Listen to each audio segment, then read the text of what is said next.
सत श्री अकाल, स्वागत है। गौरव शुक्ला मैं हां तुहाडे नाल हाज़र हां खबरां दा प्राइम टाइम लैके। प्राइम टाइम दे विच अज गल गन्ने दी। जी हां, गन्ने दा जिक्र तुसीं सोच के देखो कि पिछले कुछ समय दे विच किवें होया। गन्ने दा जिक्र होया बकाए नूं लैके, गन्ने दा जिक्र होया भाਅ नूं लैके, गन्ने दा जिक्र होया किसानां दे प्रदर्शन नूं लैके। जी हां, अज असीं गन्ने दी गल करांगे। गन्ने दी मिठास तुहानूं बेशक चंगी लगदी होवे, पर गन्ने तो होण वाली कमाई दे नाल किसानां दी जिंदगी 'च बहुती मिठास आउंदी नज़र नहीं आउंदी ते गन्ने दे भाਅ तो लैके बकाए तक दी मंग नूं लैके किसानां नूं धरना लगाउणा पै रिहा। पर दूजे पासे किसानां दे नाम ते एक बार मुड़ तो सियासत भी हो रही है ते सियासतदान गन्ने दे भाਅ दी तुलना कर रहे ने गुआंढी सूबे हरियाणा दे नाल। ਇਹ तुलना की जा रही है, जो रेट का कंपेयर किया जा रहा है नवजोत सिंह सिद्धू वालों। दिलचस्प यह भी है कि सिद्धू ने पंजाब के गन्ने के रेट की तुलना ਜਿਹੜੇ ਤਿੰਨ सूबਿਆਂ ਦੇ ਨਾਲ ਕੀਤੀ है। उन्हां तीनों सूबਿਆਂ ਦੇ ਵਿੱਚ बीजेपी की सरकार है, हरियाणा, उत्तराखंड, उत्तर प्रदेश।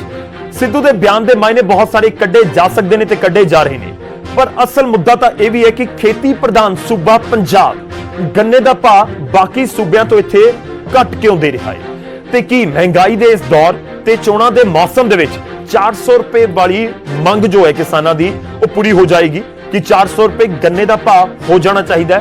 अज गल करांगे गन्ने के रेट के उत्ते पए सियासी रफड़।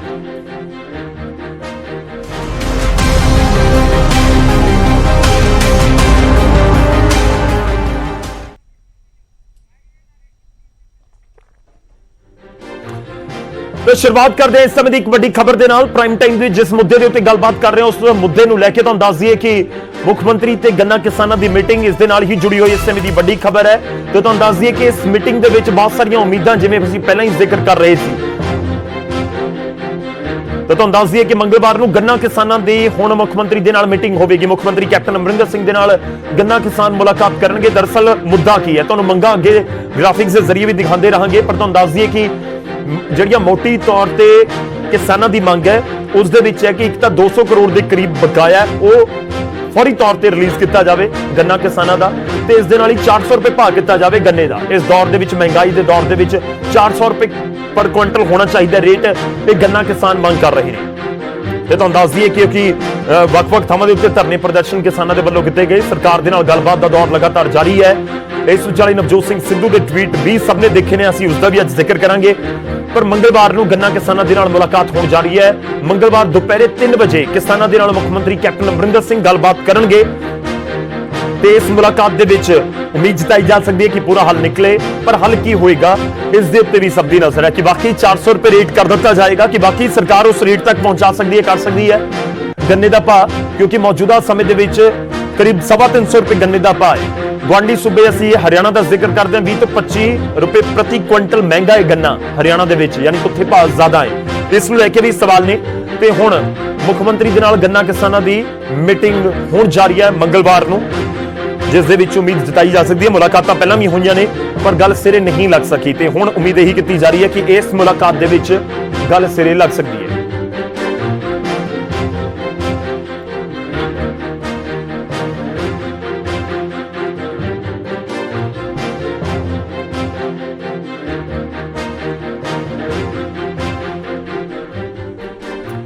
तो मंगलवार को मुख्यमंत्री ने गन्ना किसानों के नाल मीटिंग सद्दी है। दोपहर 3 बजे के करीब मीटिंग होएगी। असीं अगे वधदे हां ते गल करांगे सियासत की भी। गन्ना किसानों नूं लैके गन्ने दे भाव नूं लैके सियासत हो रही है। नवजोत सिंह सिद्धू केंद्र दे विच एक बार फिर तो इस पूरी सियासत रिपोर्ट दी।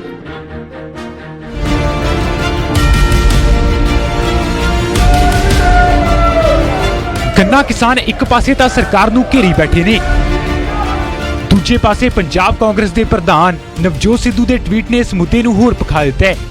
सिद्धू ने ट्वीट करके किसानां दा मसला चुक्या ते विरोधियों नूं एक बहाना मिल गया, जिस नूं लैके विरोधियों ने पंजाब सरकार नूं घेरना शुरू कर दिता है। इस ट्वीट च की है पहलां ओह दिखाउने आ। नवजोत सिद्धू ने एक सलाही ट्वीट किया है, पर इस दे नाल नाल कई सवाल खड़े हो गए। नवजोत सिद्धू ने लिखा है कि गन्ना किसानां दी सहमति नाल मसला हल होना चाहिए। जे गन्ने ते लागत मुल वध गया तां भाव भी वधने चाहिए ने।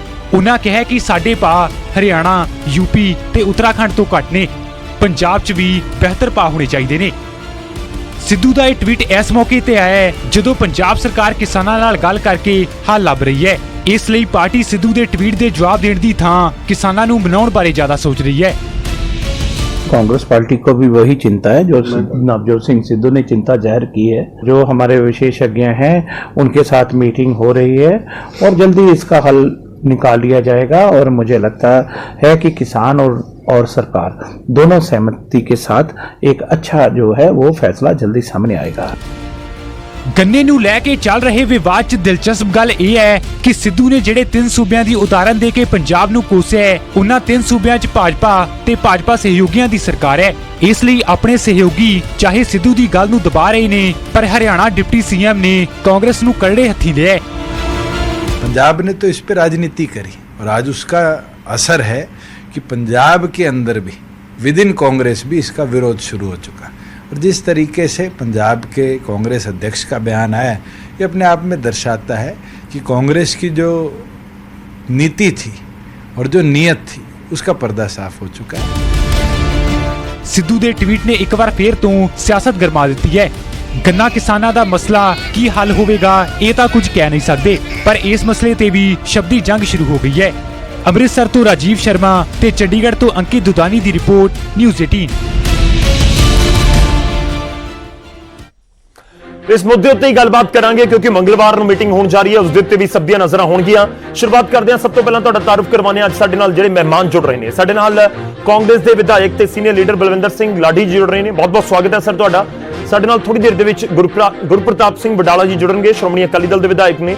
ਸਾਡੇ ਨਾਲ ਬੀਜੇਪੀ ਹਰਿਆਣਾ ਨੂੰ ਰਿਪਰੈਜ਼ੈਂਟ ਕਰਨ ਦੇ ਲਈ ਰਮਨ ਮਲਿਕ ਜੀ ਜੁੜ ਰਹੇ ਨੇ। ਮਲਿਕ ਜੀ ਬਹੁਤ ਬਹੁਤ ਸਵਾਗਤ ਹੈ। ਇਸ ਦੇ ਨਾਲ ਹੀ ਸਾਡੇ ਨਾਲ ਰਵਨੀਤ ਬਰਾੜ ਜੀ ਜੁੜ ਰਹੇ ਨੇ, ਕਿਸਾਨ ਆਗੂ ਨੇ। ਰਵਨੀਤ ਜੀ ਤੁਹਾਡਾ ਵੀ ਬਹੁਤ ਬਹੁਤ ਸਵਾਗਤ ਹੈ।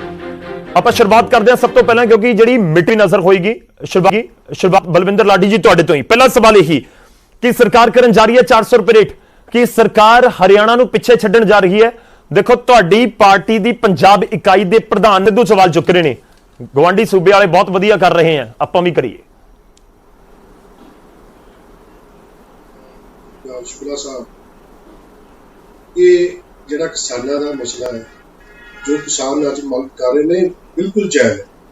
ਅਸੀਂ ਇਸ ਗੱਲ ਨਾਲ ਬਿਲਕੁਲ ਸਹਿਮਤ ਹਾਂ।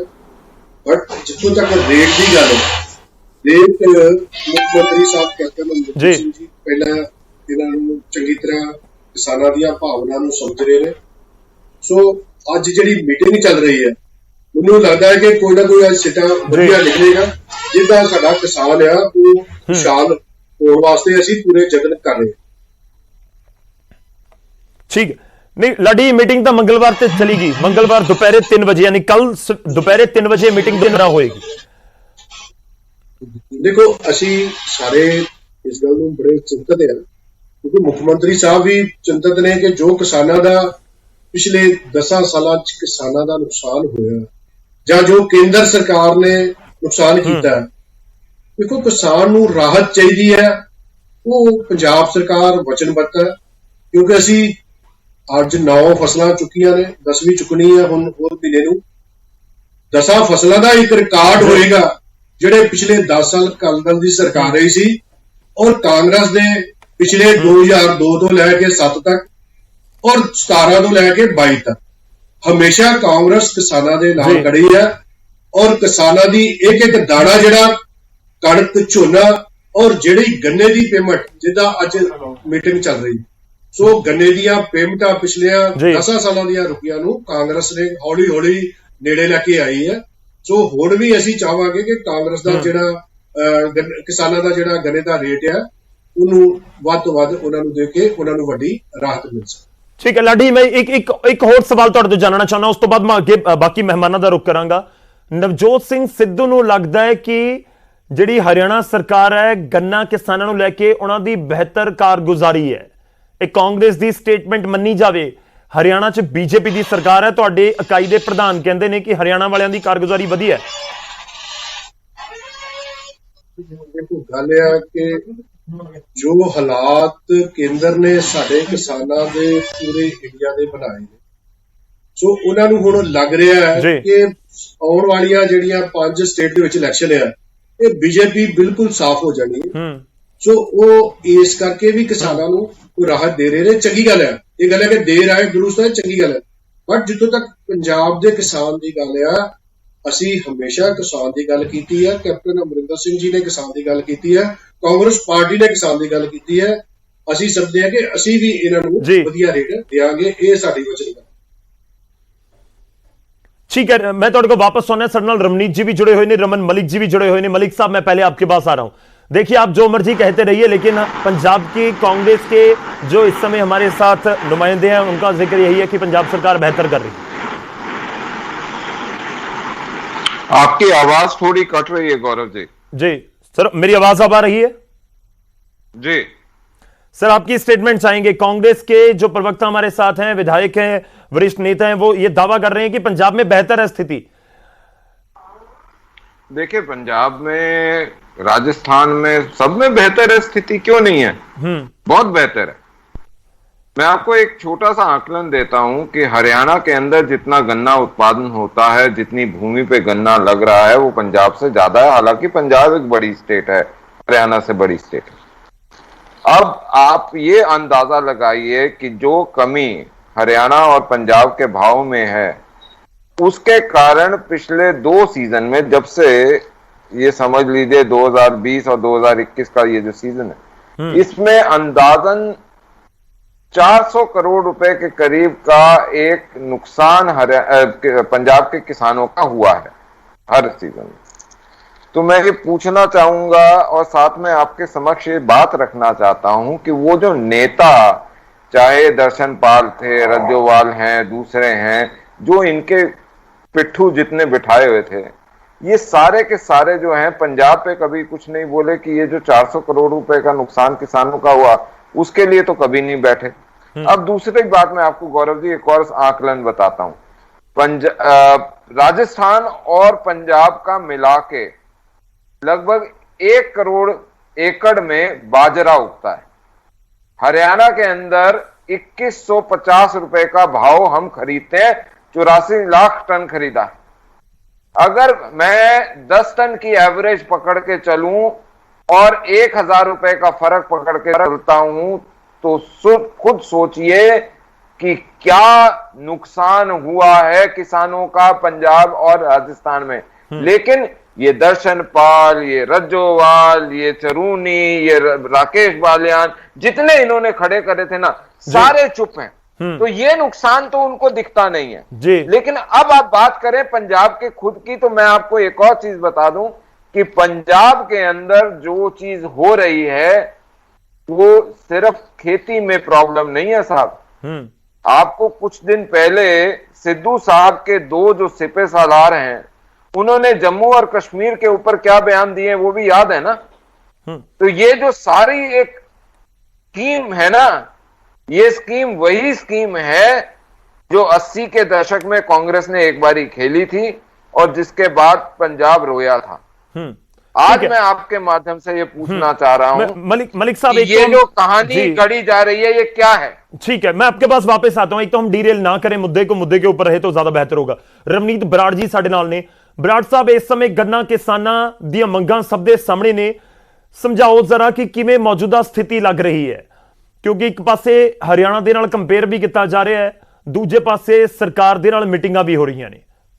रवनीत जी।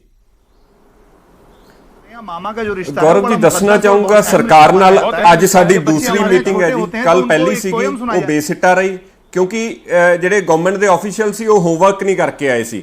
ਦੇ ਵਾਸ ਨਾਟ ਵੈਰੀ ਪ੍ਰੀਪੇਅਰਡ। ਉਹਨਾਂ ਨੂੰ ਲਾਗਤ ਨਹੀਂ ਪਤਾ ਸੀਗੀ। ਉਹ ਲਾਗਤ ਕੱਢ ਰਹੇ ਸੀਗੇ ਗੰਨੇ ਦੀ ਤਕਰੀਬਨ 340 ਰੁਪਏ, ਪਰ ਅਸੀਂ ਉਹਨਾਂ ਨੂੰ ਕਿਹਾ ਵੀ ਸਾਡੀ ਲਾਗਤ 386 ਰੁਪਏ ਹੈ, ਤੇ ਅਸੀਂ ਬਿਲਕੁਲ ਅੰਕੜਿਆਂ ਦੇ ਨਾਲ ਕੱਢ ਕੇ ਆ ਤੁਸੀਂ ਦੇਖ ਸਕਦੇ ਹੋ 1,28,000 ਰੁਪਇਆ 28,090 ਰੁਪਏ ਸਾਡੀ ਲਾਗਤ ਹੈ। ਤੇ ਜੇ ਅਸੀਂ ਇਹਨੂੰ ਲਾਗਤ ਨੂੰ 350 ਕੁਇੰਟਲ ਵੀ ਜੋੜਦੇ ਹਾਂ 310 ਰੁਪਏ ਨਾਲ, ਤਾਂ ਤਕਰੀਬਨ 1,08,000 ਰੁਪਇਆ ਸਾਡੇ ਕੋਲੇ ਆਉਂਦਾ। ਸਾਨੂੰ ਇਹਦੇ ਵਿੱਚ ਘੱਟੋ ਘੱਟ ਜਿਵੇਂ ਮੰਨ ਕੇ ਚੱਲੋ 20,000 ਰੁਪਏ ਦਾ ਨੁਕਸਾਨ ਹੋ ਰਿਹਾ। ਸਾਡੀ ਡਿਮਾਂਡ ਹੈ 400 ਰੁਪਇਆ ਕਰਨ ਦੀ।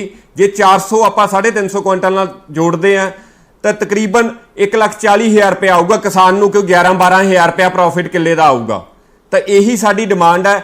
ਦੂਸਰੀ ਸਾਡੀ ਇਹ ਡਿਮਾਂਡ ਹੈ ਜੀ, ਜਿਹੜਾ ਸਾਡਾ 200 ਕਰੋੜ ਦਾ ਬਕਾਇਆ ਸਰਕਾਰੀ ਮਿੱਲ ਵਾਲ ਤਕਰੀਬਨ 50-55 ਕਰੋੜ ਦਾ, ਬਾਕੀ ਪ੍ਰਾਈਵੇਟ ਮਿੱਲਾਂ ਵਾਲ ਹੈ, ਉਹ ਜਿਹੜਾ ਪਿਛਲੇ ਸਾਲ ਦਾ ਹੈਗਾ ਉਹ ਦਵਾਇਆ ਜਾਵੇ। ਨਾਲ ਹੀ ਇੱਕ ਸ਼ੂਗਰ ਕੰਟਰੋਲ ਐਕਟ ਸੀਗਾ 1966 ਦਾ, ਉਹਦੇ ਨਾਲ ਆਰਟੀਕਲ ਨੰਬਰ 3A ਦੇ ਵਿੱਚ ਲਿਖਿਆ ਗਿਆ, ਬਿਲਕੁਲ ਮੈਂ ਤੁਹਾਨੂੰ ਦਿਖਾਉਣਾ ਚਾਹੁੰਦਾ ਵੀ ਜੇ ਕੋਈ ਪੇਮੈਂਟ ਰੋਕੀ ਜਾਂਦੀ ਹੈ ਤਾਂ ਉਹਦੇ ਤੇ ਕਿਸਾਨ 10% ਇੰਟਰਸਟ ਲੈਣ ਦੇ ਹੱਕਦਾਰ ਹੈਗੇ ਆ। ਪਰ ਇੰਟਰਸਟ ਦੀ ਗੱਲ ਤਾਂ ਛੱਡੋ, ਸਾਨੂੰ ਤਾਂ ਸਾਡਾ ਮੂਲ ਵੀ ਨਹੀਂ ਮਿਲ ਰਿਹਾ। ਇਹਦੇ ਚੱਲਦੇ ਹੋਏ ਸਾਡਾ ਧਰਨਾ ਚੱਲ ਰਿਹਾ ਜੀ। ਕੱਲ CM ਸਾਹਿਬ ਨਾਲ ਮੀਟਿੰਗ ਹੈ, ਸੋਚ ਰਹੇ ਹਾਂ ਕਿ ਸਾਡਾ ਮਸਲਾ ਹੱਲ ਹੋਊਗਾ। ਜਿਹੜਾ 400 ਰੁਪਏ ਦੀ ਅਸੀਂ ਡਿਮਾਂਡ ਕਰ ਰਹੇ ਹਾਂ ਉਹ ਇਹਦੇ ਤੇ ਪੂਰੀ ਕਰਨਗੇ ਸਾਡੀ, ਤੇ ਤਾਂ ਕਿ ਅਸੀਂ ਵੀ ਘਰਾਂ ਨੂੰ ਵਾਪਸ ਜਾ ਸਕੀਏ। गौरव जी जी मैं ਤੁਹਾਡੇ ਕੋਲ ਆਣਾ ਰਵਨੀਤ ਜੀ, मैं ये समझना चाह रहे हैं कि ਤੁਹਾਨੂੰ बेहतर कारगुजारी नजर आ रही है। कमेंट करना चाहता हूं साहब, 1 से 10 सेकंड का कमेंट कि हरियाणा इस समय अगर कोई पेमेंट बकाया हो रही है तो उसके ऊपर ब्याज दे रहा है सरकारी एक नियम के अनुसार, और वो भी DBT के माध्यम से आ रहा है जी। तो ये पंजाब में जो बैठे, पंजाब ने जिनको चोक चढ़ाई हुई है, वो उनसे क्यों नहीं पूछते हैं? ठीक है, मैं ਤੁਹਾਡੇ ਕੋਲ ਵਾਪਸ ਆਉਣਾ। मैं ਬਲਵਿੰਦਰ ਲਾਡੀ ਦਾ ਇੱਕ ਵਾਰੀ ਫਿਰ ਤੋਂ ਰੁਕ ਕਰਦਾ। ਬਲਵਿੰਦਰ ਜੀ, ਆਵਾਜ਼ ਮੇਰੀ ਪਹੁੰਚ ਰਹੀ ਹੋਏਗੀ। ਦੇਖੋ, ਬਹੁਤ ਜਿਹੜੀ ਸਮਝਾਉਣ ਦੀ ਕੋਸ਼ਿਸ਼ ਕੀਤੀ ਹੈ ਰਵਨੀਤ ਬਰਾੜ ਜੀ ਨੇ ਕਿ ਸਾਡੀ ਲਾਗਤ ਇੰਨੀ ਹੈ ਤੇ ਸਾਨੂੰ ਇੰਨੀ ਕਮਾਈ ਹੋ ਰਹੀ ਹੈ, ਜੇ 400 ਭਾ ਦਿੱਤਾ ਤਾਂ ਵੀ 12,000 ਰੁਪਏ ਬਚਣਾ। ਸਮਝਾ ਦਿਓ ਜ਼ਰਾ ਲੋਕਾਂ ਨੂੰ ਕਿ ਸਰਕਾਰ ਕਿਉਂ ਨਹੀਂ ਸੋਚ ਰਹੀ ਕਿਸਾਨਾਂ ਬਾਰੇ। ਔਰ ਲਗਾਤਾਰ ਇਹ ਜ਼ਿਕਰ ਹੋ ਰਿਹਾ ਕਿ ਬਾਕੀ ਸੂਬੇ ਕਿਉਂ ਜ਼ਿਆਦਾ ਦੇ ਰਹੇ ਨੇ, ਹਰਿਆਣਾ ਕਿਉਂ ਜ਼ਿਆਦਾ ਦੇ ਰਿਹਾ, ਪੰਜਾਬ 'ਚ ਘੱਟ ਕਿਉਂ ਹੈ ਰੇਟ? ਗੱਲ ਹੈ ਸ਼ੁਕਲਾ ਸਾਹਿਬ, ਕਿਸਾਨ ਜਦੋਂ ਇਹ ਗੱਲ ਸਮਝ ਗਿਆ ਨਾ ਕਿ ਮੇਰੀ ਲਾਗਤ ਤੇ ਮੈਨੂੰ ਪ੍ਰੋਫਿਟ ਕੀ, ਫਿਰ ਅਸੀਂ ਕਿਸਾਨ ਤੇ ਖੁਦਕੁਸ਼ੀ ਨਹੀਂ ਕਰੂ। ਕਿਸਾਨ ਜਦੋਂ ਇਹ ਸਮਝ ਗਿਆ ਨਾ ਵੀ ਮੇਰੀ ਫਸਲ ਚੋਂ ਮੈਨੂੰ ਕੀ ਬਕਾਇਆ ਜਾਂ ਕੀ ਹੈ, ਫਿਰ ਵੀ ਮੈਂ ਸਮਝਣਾ ਸਾਡਾ ਖੁਸ਼ਹਾਲ ਹੈ। ਗੱਲ ਅੱਜ ਪੰਜਾਬ ਦੇ ਕਿਸਾਨ ਦੀ ਨਹੀਂ, ਅੱਜ ਪੂਰੇ ਦੇਸ਼ ਦੇ ਕਿਸਾਨ ਦੀ ਗੱਲ ਹੈ। ਇਸ ਤੋਂ ਪਹਿਲਾਂ ਮਲਕ ਸਾਹਿਬ ਨੇ ਬੜਾ ਵਧੀਆ ਐਂਕੜਿਆਂ ਦੇ ਨਾਲ ਗੱਲ ਕੀਤੀ ਹੈ। 10 ਸਾਲ ਪੰਜਾਬ ਦੇ ਵਿੱਚ ਅਕਾਲੀ ਤੇ ਭਾਜਪਾ ਨੇ ਰਾਜ ਕੀਤਾ। ਇਹਨਾਂ ਨੂੰ ਪੁੱਛੋ ਕਿ 10 ਸਾਲਾਂ 'ਚ ਤੁਸੀਂ ਕੀ ਕੀਤਾ ਕਿਸਾਨਾਂ ਦੇ, ਕਿਹੜੇ ਪੰਜਾਬ ਦੇ ਕਿਸਾਨ ਦੀ ਤੁਸੀਂ ਗੱਲ ਕੀਤੀ? ਅੱਜ ਦੇਸ਼ ਦਾ ਕਿਸਾਨ ਸੜਕਾਂ ਤੇ ਹੈ ਤੇ ਤੁਸੀਂ ਅੱਜ ਕਹਿੰਦੇ ਹੋ ਹਰਿਆਣੇ ਦਾ ਰੇਟ ਆਇਆ ਜਾਂ ਫਲਾਣਾ ਰੇਟ ਆ। ਪੂਰੇ ਅੱਜ ਦੇਸ਼ ਦਾ ਕਿਸਾਨ ਅੱਜ ਜਾਗ ਪਿਆ। ਤੁਹਾਨੂੰ ਹੁਣ ਜਦੋਂ ਵਿਧਾਨ ਸਭਾ ਚਾਹੇ ਪਾਰਲੀਮੈਂਟ ਇਲੈਕਸ਼ਨ ਹੋਣੀ ਹੈ ਨਾ, ਉਦੋਂ ਲੋਕਾਂ ਨੇ ਤੁਹਾਨੂੰ ਸਵਾਲ ਪੁੱਛਣੇ ਨੇ BJP ਵਾਲਿਆਂ ਨੂੰ ਕਿ ਤੁਸੀਂ ਸਾਡੇ ਵਾਸਤੇ ਕੀ ਕੀਤਾ। ਔਰ ਮੈਂ ਸਮਝਦਾ ਕਿ ਮੁੱਖ ਮੰਤਰੀ ਕੈਪਟਨ ਅਮਰਿੰਦਰ ਸਿੰਘ ਜੀ ਉਹ ਕਿਸਾਨੀ ਨੂੰ ਚੰਗੀ ਤਰ੍ਹਾਂ ਜਾਣਦੇ ਨੇ। ਬਰਾੜ ਸਾਹਿਬ ਗੱਲ ਕਰ ਰਹੇ ਸੀ ਜਿਸ ਤਰ੍ਹਾਂ ਉਹਨਾਂ ਦੀ ਅੱਜ ਜਿਹੜੀ ਮੀਟਿੰਗ ਸੀ ਚੰਗੇ ਢੰਗ ਨਾਲ ਜਾਂ ਉਹ ਬੇਸਿੱਟਾ ਰਹੀ। ਮੈਨੂੰ ਪੂਰੀ ਉਮੀਦ ਹੈ ਕਿ ਕੈਪਟਨ ਅਮਰਿੰਦਰ ਸਿੰਘ ਜੀ ਜੋ ਕਿਸਾਨਾਂ ਦੇ ਮਸਲੇ ਨੇ, ਜੇ ਉਹ ਪੰਜਾਬ ਦੇ ਪਾਣੀਆਂ ਦੇ ਰਾਖੇ ਮੰਨੇ ਜਾਂਦੇ ਨੇ, ਅੱਜ ਉਹ ਕਿਸਾਨੀ ਦੇ ਰਾਖੇ ਵੀ ਸਭ ਤੋਂ ਪਹਿਲਾਂ ਮੁੱਖ ਮੰਤਰੀ ਆ ਜਿਹਨੇ ਕੇਂਦਰ ਦੇ ਜਿਹੜੇ ਕਾਨੂੰਨ ਕਾਲੇ ਬਣਾਏ ਉਹਨਾਂ ਦੇ ਖਿਲਾਫ ਆਵਾਜ਼ ਉਠਾਈ। ਉਹਨਾਂ ਨੇ ਪੰਜਾਬ ਵਿਧਾਨ ਸਭਾ 'ਚ ਪਤਾ ਲਿਆ ਕੇ ਨਵੀਂ ਮਿਸਾਲ ਕਾਇਮ ਕਰਕੇ ਰੱਖੀ ਜੀ। ਸੋ ਇਹ ਠੀਕ ਹੈ। ਨਹੀਂ ਬਲਵਿੰਦਰ ਲਾਡੀ, ਬਹੁਤ ਸਿੰਪਲ ਸਵਾਲ ਹੈ, ਮੈਂ ਉਸ ਦੇ ਉੱਤੇ ਹੀ ਹਾਂ। ਮੈਂ ਬਹੁਤ ਸਿੰਪਲ ਸਵਾਲ ਹੈ। ਲੋਕ ਤਾਂ ਇਹ ਜਾਣਨਾ ਚਾਹੁੰਦੇ ਨੇ ਕਿ ਖੇਤੀ ਪ੍ਰਧਾਨ ਸੂਬਾ ਹੈ ਤਾਂ ਫਿਰ ਸਾਡੇ ਇੱਥੇ ਰੇਟ ਘੱਟ ਕਿਉਂ ਹੈ? ਹਰਿਆਣਾ ਤਾਂ ਬਾਅਦ ਦੇ ਵਿੱਚ ਬਣਿਆ, ਪੰਜਾਬ ਦਾ ਪੂਰਾ ਪਹਿਲਾਂ ਪੰਜਾਬ ਦਾ ਹਿੱਸਾ ਸੀ ਹਰਿਆਣਾ। ਅਸੀਂ ਵੱਡਾ ਭਰਾ ਕਹਿੰਦੇ ਆ ਕਿ ਪੰਜਾਬ ਵੱਡਾ ਭਰਾ, ਹਰਿਆਣਾ ਛੋਟਾ ਭਰਾ, ਪਰ ਵੱਡੇ ਭਰਾ ਦੇ ਵਿੱਚ ਫਸਲਾਂ ਦੇ ਮੁੱਲ ਪੂਰੇ ਕਿਉਂ ਨਹੀਂ ਜਾਂ ਘੱਟ क्यों है? नहीं, और फसलें सिर्फ कृषक और चावल क्यों उठाते हैं, बाकी फसलें क्यों नहीं उठाते जो MSP पे हैं? ਮੇਰੀ ਬੇਨਤੀ ਗੱਲ ਇਹ ਆ ਕਿ ਕੇਂਦਰ ਦਾ ਇਹਦੇ ਰੇਟਾਂ ਦੇ ਵਿੱਚ ਜਿਹੜੇ ਸਾਡੇ ਚਾਹੇ ਗੰਨੇ ਦਾ, ਚਾਹੇ ਕਣਕ ਦਾ, ਚਾਹੇ ਮੱਕੀ ਦਾ, ਚਾਹੇ ਝੋਨੇ ਦਾ, ਇਹ ਸਾਰਾ ਕੇਂਦਰ ਨਾਲ ਸੰਬੰਧਿਤ ਹੈ। ਕੇਂਦਰ ਦੇਖੋ, ਸਟੇਟ ਦੇ ਕੋਲ ਕੋਈ ਪਾਵਰ ਨਹੀਂ। ਇਹ ਜ਼ਿਆਦਾਤਰ ਜਿਹੜਾ ਹਿੱਸਾ ਹੈ ਉਹ ਕੇਂਦਰ ਸਰਕਾਰ ਨੂੰ ਦੇਣਾ ਪੈਂਦਾ, ਪਰ ਕੇਂਦਰ ਸਰਕਾਰ ਮਦਦ ਸਾਡੀ ਕਰੇ। ਜਦੋਂ ਸਰਦਾਰ ਮਨਮੋਹਨ ਸਿੰਘ ਦੀ ਸਰਕਾਰ ਸੀ, UPA ਦੀ ਸਰਕਾਰ ਸੀ, ਔਰ ਸਾਰੇ ਹਿੰਦੁਸਤਾਨ ਖੁਸ਼ਹਾਲ ਸੀ। ਜਦੋਂ ਦੇ ਪ੍ਰਧਾਨ ਮੰਤਰੀ ਨਰਿੰਦਰ ਮੋਦੀ ਨਹੀਂ ਸਰ, ਮੇਰੀ ਗੱਲ ਸੁਣੋ, ਸਾਰੇ ਕਿਸਾਨ ਖੁਸ਼ ਸੀ, सारे हरियाणा सरकार के अलावा हरियाणा सरकार भी अनाज उठाती है। हरियाणा सरकार कैसे उठाती है अनाज, देखो बताएं। एक ही करके लोगों तक गल कह रहे हैं। मैं रवनीत जी ਤੁਹਾਡੇ ਕੋਲ ਵੀ ਆ ਰਿਹਾ। ਜਦੋਂ ਹੁਣ ਇਲੈਕਸ਼ਨ ਨੇੜੇ ਆ ਰਹੀ ਹੈ, ਕਿਸਾਨ ਉੱਥੇ ਕਿਹੜਾ ਸੜਕਾਂ ਤੇ ਨਹੀਂ ਹੈਗਾ। ਕਿਸਾਨ ਹਰਿਆਣੇ ਦਾ ਵੀ ਤਾਂ ਸੜਕਾਂ ਤੇ ਹੀ ਹੈ। ਜੇ ਕਿਸਾਨ ਉੱਥੇ ਇੰਨਾ ਖੁਸ਼ਹਾਲ ਹੋਏ ਤੇ ਉਹਨੂੰ ਸੜਕਾਂ ਤੇ ਕੀ ਆਉਣ ਦੀ ਲੋੜ ਹੈ ਜੀ? ਠੀਕ ਹੈ, ਮੈਨੂੰ ਇੱਥੇ ਇੱਕ ਛੋਟਾ ਜਿਹਾ ਬ੍ਰੇਕ ਲੈਣਾ ਪੈਣਾ, ਮੈਂ ਬ੍ਰੇਕ ਤੋਂ ਬਾਅਦ ਵਾਪਸ ਆਉਂਦੇ ਆਪਾਂ, ਇਸ ਗੱਲਬਾਤ ਨੂੰ ਅੱਗੇ ਵਧਾਵਾਂਗੇ। ਬਹੁਤ ਸਿੰਪਲ ਸਵਾਲ ਹੈ ਜੋ ਹਰ ਕਿਸੇ ਦੇ ਜ਼ਿਹਨ ਦੇ ਵਿੱਚ ਹੋਏਗਾ ਕਿ ਗੁਆਂਢੀ ਸੂਬਾ ਹਰਿਆਣਾ ਹੈ ਤੇ ਇੱਧਰ ਪੰਜਾਬ ਹੈ, ਦੋਵਾਂ ਦੇ ਵਿਚਾਲੇ ਰੇਟ ਦਾ ਫਰਕ ਕਿਉਂ ਹੈ? ਕਰੀਬ 25 ਰੁਪਏ ਕੁਇੰਟਲ ਦਾ ਰੇਟ ਦਾ ਫਰਕ ਤਾਂ ਹੈ, 350 ਰੁਪਏ ਰੇਟ ਮਿਲ ਰਿਹਾ ਜੇ ਹਰਿਆਣਾ ਦੇ ਵਿੱਚ, ਤਾਂ ਫਿਰ ਪੰਜਾਬ ਦੇ ਵਿੱਚ 325 ਰੁਪਏ ਕਿਉਂ ਹੈ? ਇਹੀ ਗੱਲ ਸਵਾਲ ਪੁੱਛ ਰਹੇ ਆ ਕਿਸਾਨ ਵੀ, ਤੇ ਉਸ ਨੂੰ ਲੈ ਕੇ ਪੂਰੀ ਚਰਚਾ ਵੀ ਹੋ ਰਹੀ ਹੈ। ਇੱਕ ਛੋਟੇ ਜਿਹੇ ਬ੍ਰੇਕ ਲਈ ਰੁਕਦੇ ਹਾਂ, ਬ੍ਰੇਕ ਤੋਂ ਬਾਅਦ ਵਾਪਸ ਆਵਾਂਗੇ। ਰਵਨੀਤ ਬਰਾੜ ਜੀ ਤੋਂ ਸ਼ੁਰੂ ਕਰਾਂਗੇ, ਉਹ ਕੁਝ ਕਹਿਣਾ ਵੀ ਚਾਹ ਰਹੇ ਨੇ ਤੇ ਉਮੀਦ ਕਰਦੇ ਹਾਂ ਕਿ ਅਕਾਲੀ ਦਲ ਦੇ ਜਿਹੜੇ ਵਿਧਾਇਕ ਨੇ ਉਹ ਵੀ ਸਾਡੇ ਨਾਲ ਬ੍ਰੇਕ ਤੋਂ ਬਾਅਦ ਜੁੜੇ ਹੋਣ।